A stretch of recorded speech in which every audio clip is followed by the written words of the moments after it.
هي مشاهد كارثية وقف عليها تلفزيون النهار رفقة مصالح المراقبة من كافة القطاعات.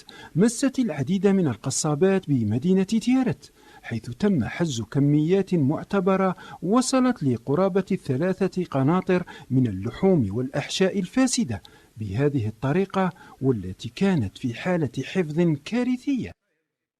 للوقوف على مدى احترام القصابات لشروط النظافة والنظافة الصحية وشروط البيع اللحوم على مستوى القصابات، حيث تم حجز حوالي 235 كيلوغرام من بقايا لحوم فاسدة وحوالي 60 كيلوغرام من لحوم حمراء تم تسليمها صالح الاستهلاك، تم تسليمها إلى دار الأشخاص المسنين. اسمع لي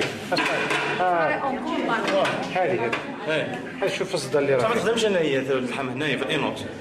كما سجل انعدام للنظافة سواء في المكان أو الأدوات المستعملة، مما يعرض صحة المستهلك للخطر.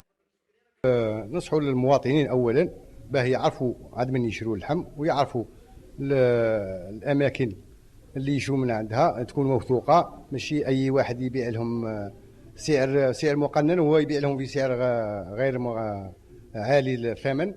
وكذلك بالنسبة للحوم البيضاء كذلك لازم تكون فيها ليتيكتاج، تكون بها بالسيرتيفيكا تاع الفيترينار، ماشي أي واحد يروح يشري حاجة نابورت كوا.